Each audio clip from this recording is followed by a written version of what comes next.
This video is powered by the pros at Pascal Air Plumbing and Electric. Arkansas owned, Arkansas operated.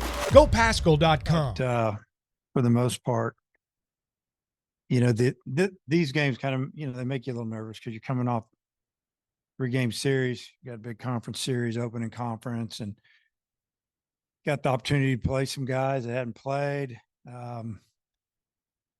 Just felt like it was that time for them to play. They've been hanging in there and pulling for their teammates, so just mixed it up a little bit.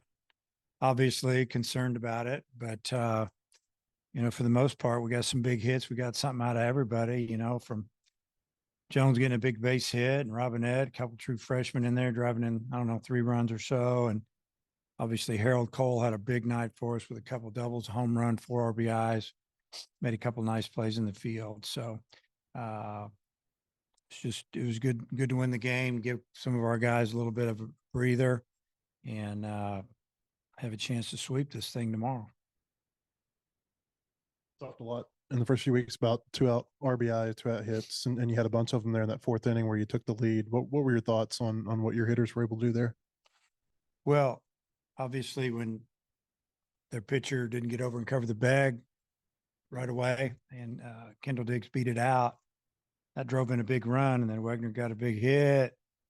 Orphan gets a hit, gives us the lead. I mean, we just kept scoring. And then Reese Robinette got a big hit there with 2 outs. And it was, felt like, at the time, at the start of that inning, we're down 3 runs. Obviously, I felt like, we did a great job coming back. Also, we had the lead. We had a chance to win the game. So starts to maybe change a little bit how you think about how you're going to handle your pitching the rest of the game. But it was just good to see. Think of your pitching tonight, and then you had Hagen Smith up in the bullpen. Was there any thought to bringing him in, or was that a bullpen? So, I thought Coyle's stuff was pretty good. He just got some hits on him, and the one walk came back to haunt him. They lead off the inning. I think he struck out 3 in the first inning and gave up 2 hits and had a wild pitch, pass ball, whatever you want to call it. And that cost us a run. And that Carter was really good. Dylan come in and got the hitter 0-2, supposed to throw a breaking ball in the dirt, left it right there, gets sack fly. The runner shouldn't have been at third base because we don't hit the cutoff man. It kicks off my shortstop, and runner advances from second to third. I mean, little things are starting to add up there, and they scored a run, but he threw the ball extremely well for, the time we left him out there. We didn't want him to pitch too much. We wanted to be available this weekend. And then Ledbetter threw the ball really well, especially starting out. I mean, he was spotting his fastball, both sides of the plate, a pretty good breaking ball going, and, kind of settled it down for us a little bit. And I think he got a little bit tired there, in the 3rd inning that he was out there. But I also think there were a couple of calls that I thought he should have got, and it could have saved, some pitches and us a couple runs, but we didn't get it.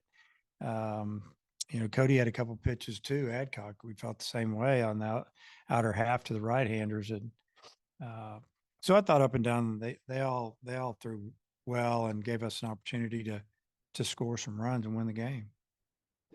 5 times at the top of the order tonight. Obviously, he's not going to replace Josenberger, but do you like that spot for him? Why isn't he? I just obvious. I don't let right Diggs. Is it obvious? I kind of liked him there. He scored a bunch of runs. No, he did a great job. He's got a good eye at the plate. I love the 0-2 double to left center. Just stayed through that pitch, and that was after they'd scored some runs. And you look at his line; it's pretty good. 3 for 3 with 2 walks, scored 3 runs, drove in a run. I loved what I saw there. But he's been doing a great job hitting behind Jace, and a lot of times when they see that Jace is hot the way he is, they're going to pitch around a little bit. And Kendall's been getting some big hits for us there. Obviously, a huge day for Harold, and I know you just walked in here, but just what do you make of the way that he was able to perform today? And you mentioned that some of these guys haven't been getting to play as much, and just to respond the way he did. Well, he had a great game. We're losing 1-0. Got a freshman out there, got a bunch of different guys in the lineup, and they're swinging the bats pretty good. And he hit that home run that tied it up. I think it gave us an opportunity to kind of catch our breath and relax and realize it's just baseball. We we got a lot of at bats ahead of us, and I love the at bat against the left-hander. That his numbers. If you looked at his numbers, they were filthy. I mean, it was good stuff. Nobody's hit him, and lefties haven't touched him. And he got behind the count a little bit, took a pitch, fought off a pitch, and then lefty left it up a little bit and he smoked it down the line. That was a big at bat for us. And he had a great game, played really good defense, played two different positions. And then that was just a great way to end the game. Hard hit ground ball to his left, turned double play, made a perfect throw to the shortstop. Johnny came across the bag, made a great throw to first because that runner could run a little bit. So it was a great day. Not to read the lineup for us tomorrow, but for tomorrow's lineup, is it going to be more starters? Or are you going to still continue to mix guys in there? Just how does the rotation? I don't know yet. I mean, there'll be a couple guys that didn't probably start today. I'll get back in there. I want to get them some at bats before we open up this weekend. So we do have some guys that are resting a little bit. They got some soreness, whether it's hamstrings or shoulders or elbows or backs or whatever. It's that time of year. The first 3-4 weeks of the season is always just like it's a sprint out of the gate, and then it just seems like guys start to get a little banged up and they need a little time. So this is good when you can take guys that haven't played a whole lot that come in and have a really good night like this against a team like UNLV. For Hudson Polk in a while tonight. Obviously, he got doubled off right after he got the hit, but do you think that'll be okay for his confidence? Yeah, I mean, he got doubled off. The thing was the left fielder couldn't see the ball. We had already told our first baseman in the top half of the inning to really help out, point out, because we call it a high sky, whatever, the ball just disappears. And, you learn about it in minor leagues a lot because you play every day. You start at 6:30, 7 o'clock, and it happens all the time. And that was a tough sky there for a while. And the shortstop, I don't know how he found that ball.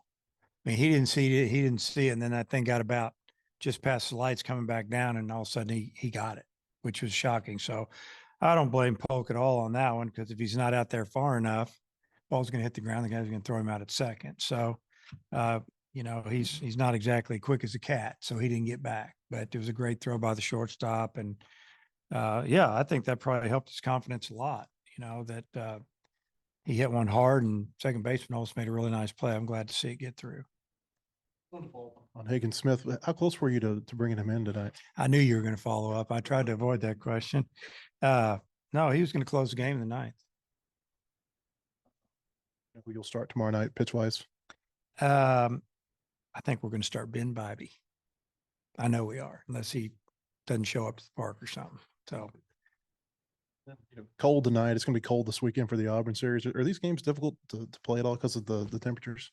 Well, I don't play. I've got foot warmers and hand warmers. Man, I'm good. But I think the players, they get used to it. And I always kid them, and say, hey, you want to play in the big leagues one day? You want to play in Chicago? You can play in New York? It's going to be cold at the beginning of the season, at the end of the season. So you just got to fight through it. I mean, obviously, we'd rather have 70 and no wind, but it is what it is. Tomorrow is going to be a little warmer, breezier. I think there's a little chance of rain. Then, Friday it's going to be a lot colder. So we'll just we'll get through tomorrow. We'll figure it out. And I'm proud of the guys. They just show up and play. That's what I like about this team. BetOnline remains your number one source for all your sports betting this season. Everything from the NFL and bowl season to esports. You'll find the latest odds, team matchup info, player news, and game trends at BetOnline. BetOnline features live betting, free contests, and live scores for almost any sport or game imaginable. We're the fastest and easiest way to bet on all your favorite leagues and events. Head to betonline.ag to join and receive a 50% welcome bonus on your first deposit. Make sure to use the promo code BELIEVE to receive your rewards. That's BLEAV. BetOnline, where the game starts.